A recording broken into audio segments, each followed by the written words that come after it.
Let's go in depth for just a moment. I want to read some of the responses I got after reporting last week on the mixed messages surrounding college football. I mentioned UNC wide receiver Tez Walker, the player who got benched by the NCAA in a pretty controversial decision. I went into the details about his multiple transfers and the criticism of the NCAA for being selective with its policies, the outrage from coaches and fans, the backlash really from all sides of this issue. And then I wrapped it up, the little point I was making, by asking if anyone knew what Walker's major was, what he was studying, pointing out that his schoolwork was an afterthought in all of this coverage. I was trying to explain the hypocrisy surrounding the narrative of student athletes. Some Tar Heel fans on Twitter, well, they didn't like this very much. They criticized my reporting. Julie said, apparently it is too hard for Haggerty to do any research at all, although he claims he has.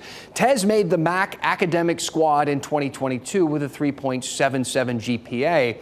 And his major, while at Kent State, was sports performance. Julie and several other Tar Heel fans pointed me to this article from the Kent State website where Tez Walker made the academic all-conference team and again had that 3.77 GPA, which is very good. Thank you to everybody for reaching out and, holding me accountable and demanding thorough reporting. So I will clarify my point that seemed to miss the mark with a few of you, which ironically is reinforced by Walker's grades, not diminished by them. You see, my story was never a critique of Walker or his eligibility, something I stated specifically in the piece. I haven't found one negative story about him. By all accounts, he's a good person, a good student, a hard worker, and a really good wide receiver. But that wasn't the story.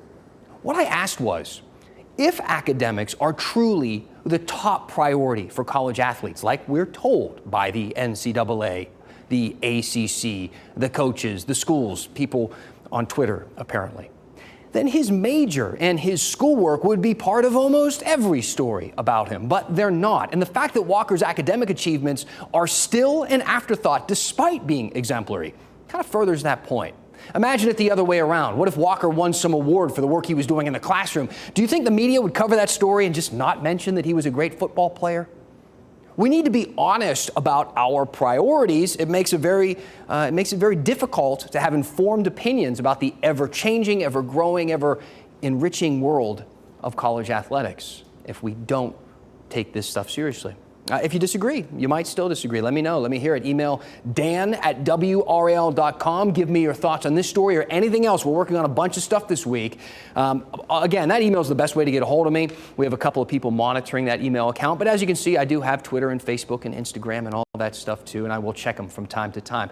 It really just boils down to me wanting your feedback, your opinions, and your critiques as we go in depth.